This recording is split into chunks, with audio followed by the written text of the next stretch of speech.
A church which is a loving community, meeting both publicly and from house to house, sharing and caring for each other's needs, both spiritual and material.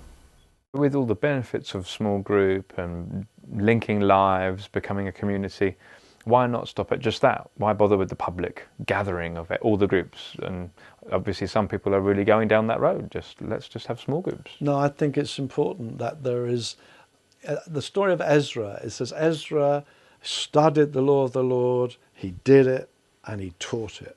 And when he preached it says people were explaining it down. It's like others were listening and explaining it down to smaller groups. You need exposure to what the New Testament would call Ephesians 4 teachers and prophets and apostles. We need exposure to a gift from God, a person gifted to speak to a large crowd, gifted by God to do it, where you submit yourself to this authoritative teaching.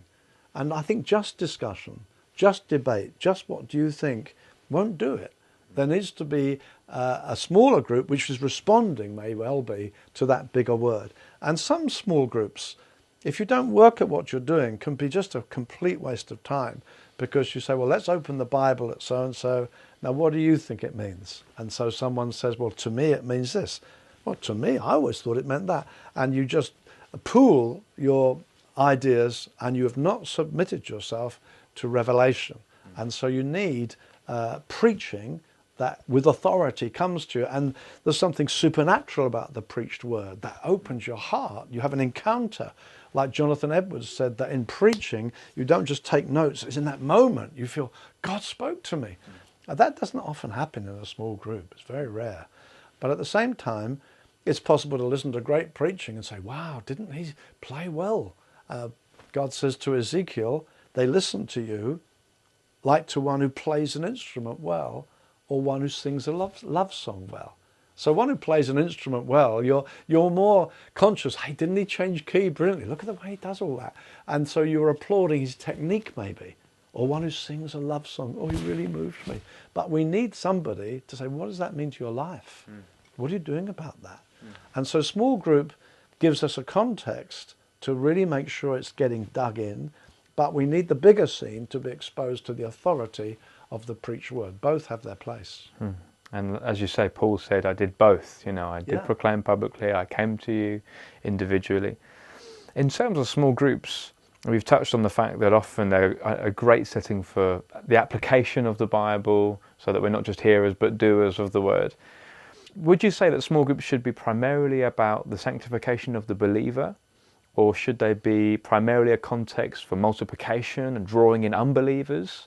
Do you think there's a right model, or do you think either way? Do you know, I'm not sure there is a right model. I'm fascinated with the cell church.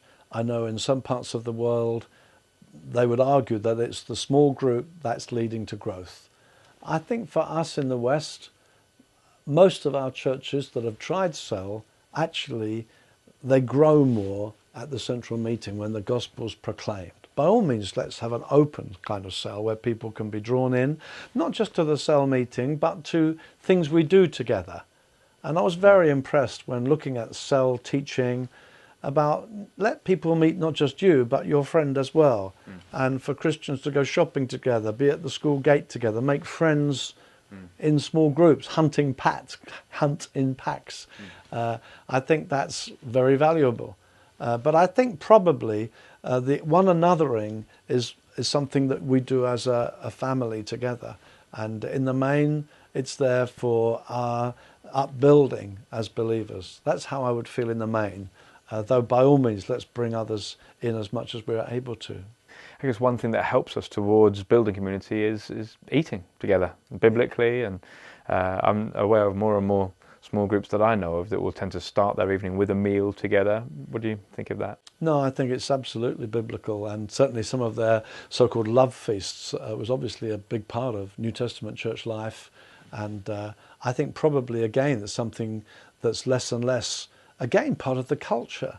I used to love having the family around the table. And you hear these days so often of people who have television meals. And now you have people with kids with televisions in their own rooms. And so people, I'm just taking that up to my room. And eating together is a very biblical idea. It's family, but it's extended family. And so for Christians to, yes, enjoy meals together, comradeship, is a beautiful thing.